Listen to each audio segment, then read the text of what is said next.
Agora nós vamos dar continuidade à aula de leis ponderais. Esse é o segundo vídeo. Eu já fiz um vídeo falando o que são as leis ponderais, o que é uma lei ponderal, como que se representa uma reação química através das equações químicas, e expliquei a lei ponderal de Lavoisier, ou Lavoisier, que é a lei da conservação das massas. Então, se você não assistiu o primeiro vídeo, assista o primeiro vídeo primeiro, para depois assistir o segundo vídeo. Questão de lógica, né, pessoal? Então, nessa segunda aula, nós vamos falar das duas outras leis ponderais. A lei de Proust, que é esse carinha aqui, ó, a imagem dele, e a lei de Dalton, John Dalton. Cara que tinha daltonismo, aquela doença que a pessoa tem dificuldade, né, de enxergar tons verdes, tons de cor verde e vermelho. John Dalton tinha essa doença, né, daltonismo. Então agora nós vamos ver essas duas leis ponderais, tá? Então, vamos iniciar aqui, deixa eu só colocar lá. Então a segunda lei ponderal é chamada lei de Proust, ou lei das proporções definidas. Foi proposta, né, no início do século XIX.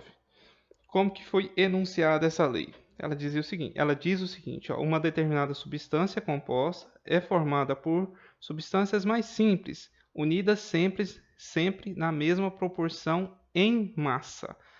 Proporção em massa, sempre a mesma. É mais fácil de entender olhando exemplos. Então aqui eu tenho uma reação entre o gás cloro e o gás hidrogênio, formando ácido clorídrico. Aqui eu tenho as fórmulas dessas substâncias, tá?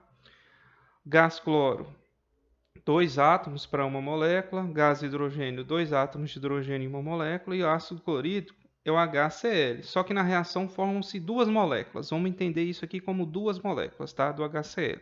Mais para frente vocês verão que são 2 mols, mas por enquanto entendam duas moléculas.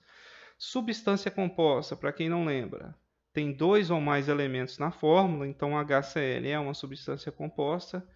H2 e Cl2 são substâncias simples, porque só tem um elemento. Ó, aqui eu tenho 2 átomos de cloro e 2 átomos de hidrogênio. Só tem um elemento, então são substâncias simples. Nós vamos entender esse enunciado aqui, ó, olhando para essas 3 reações, para a massa dessas 3 reações, que nós chamamos de experiência aqui. Ó. Na primeira, colocou-se 71 gramas de cloro, 2 gramas de hidrogênio. Formou 73 gramas de HCl. Na segunda, 142 gramas de cloro, 4 gramas de hidrogênio, formou 146 gramas de HCl. E na terceira, 213 gramas de Cl2, que é o cloro, 6 gramas de hidrogênio e formou 219 gramas de HCl. Perceba ó, que da experiência 1 para 2 dobrou a massa e da 1 para 3 também triplicou a massa. Como que eu acho essa proporção? Se eu pegar aqui, ó, a massa desse reagente, que é o hidrogênio, e dividir por essa massa do cloro, eu chego numa fração 2 por 71, tá? Vamos fazer para a segunda também. Eu vou pegar a massa do hidrogênio, que foram 4 gramas, e dividir por 142, que é a massa do cloro. Simplificando aqui por 2, ó, 4 por 2 dá 2, 142 por 2 dá 71. Percebam que a fração da segunda reação é igual da primeira. Eles têm a mesma proporção ó, em massa. 2 por 71, 2 por 71. Vamos ver se na terceira foi a mesma? 6, que é a massa do cloro, dividido pela massa do hidrogênio, eu falei cloro, né? Massa do hidrogênio, dividido por 213, que é a massa do cloro. 6 por 213. Simplificando aqui por 3, dá 2. Aqui por 3, dá 71. Percebam que a fração também é a mesma proporção. Então, conclusão.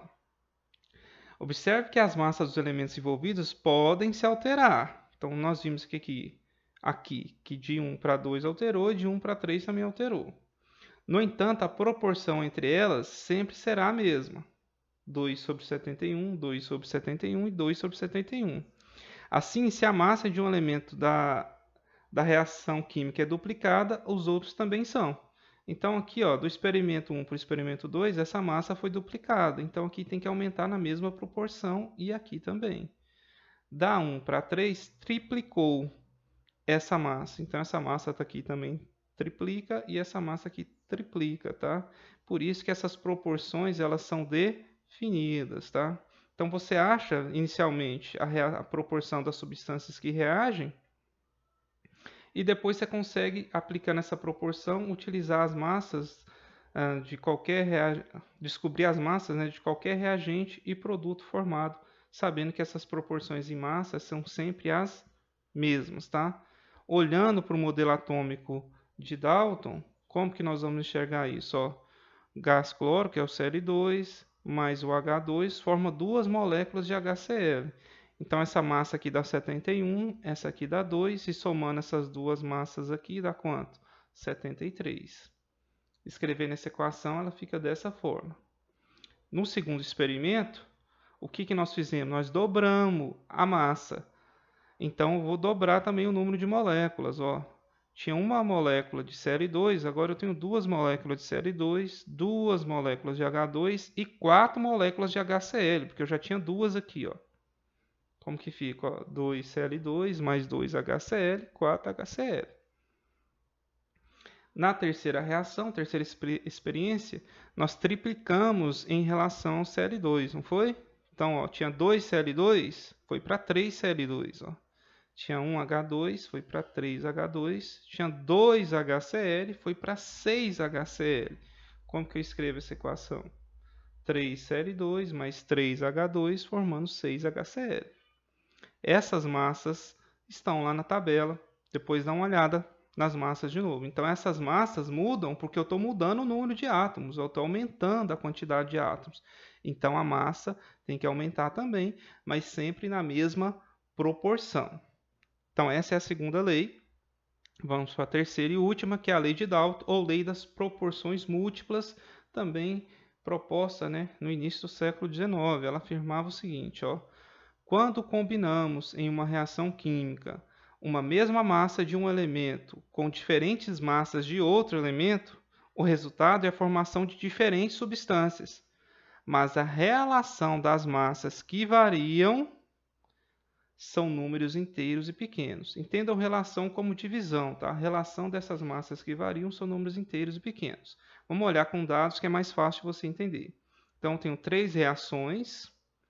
A massa dessa substância aqui, que é o N2, ó, ela está sendo constante. Ele fala isso aqui, ó.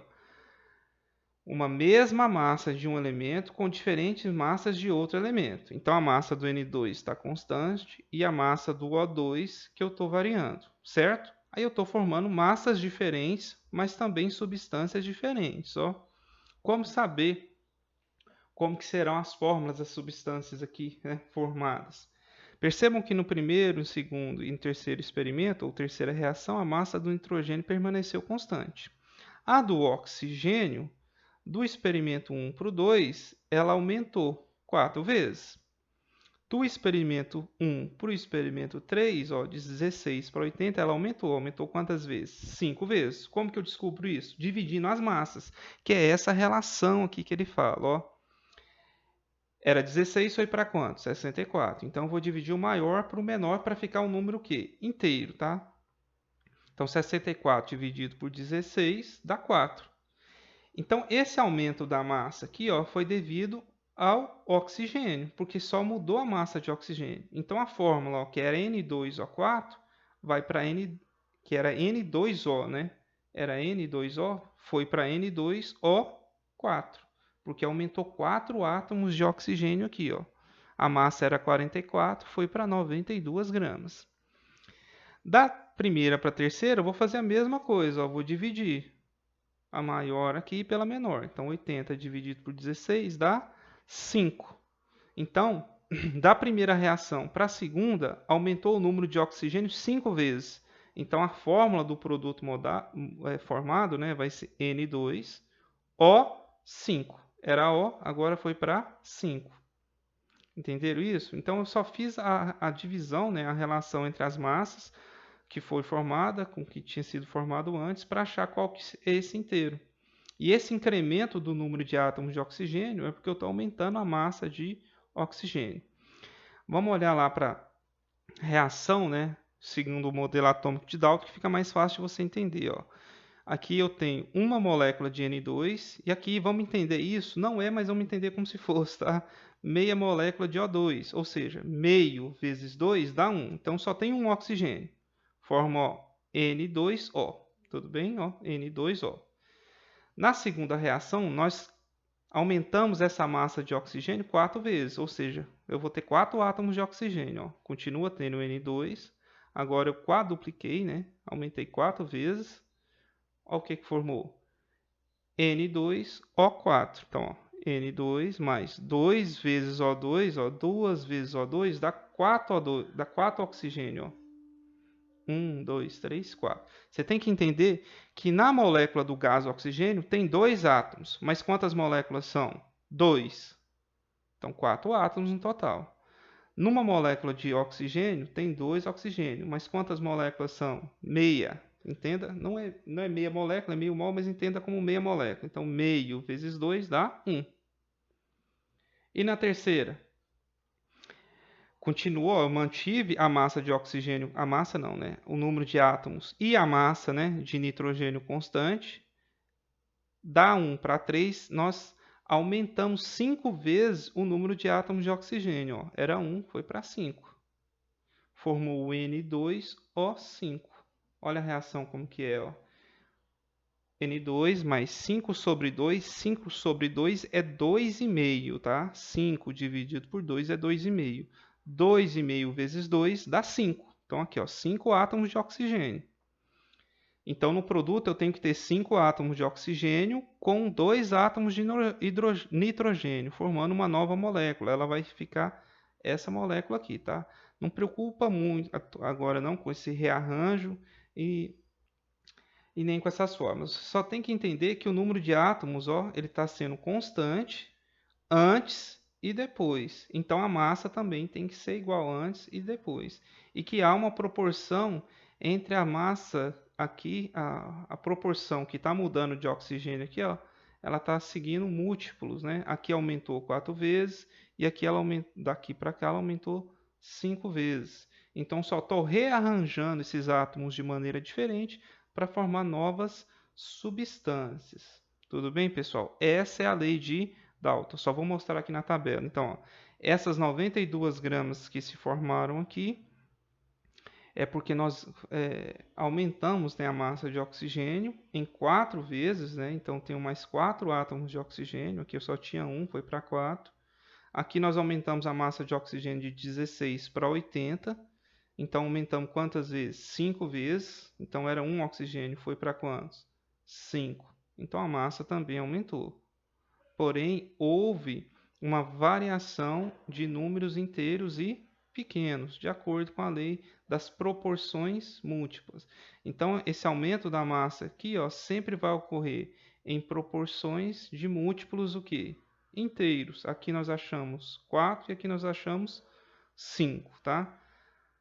Aqui nós só analisamos essas reações olhando o modelo atômico de Dalton, olhando os átomos aqui como esferas, né, maciças, indivisíveis e indestrutíveis. Então dá para você perceber aqui esse incremento do número de átomos. Olhe isso com atenção, tenta entender isso aí direitinho, pause o vídeo, volte ele para você entender essas leis aí que foram explicadas. Então encerra essas leis ponderais. É claro que você agora tem que resolver exercícios sobre esse conteúdo para fixar esse conteúdo na resolução de situação problemas, né, situações problemas que cobrem esse conteúdo. Talvez vai ficar mais claro para vocês essas 3 leis ponderais.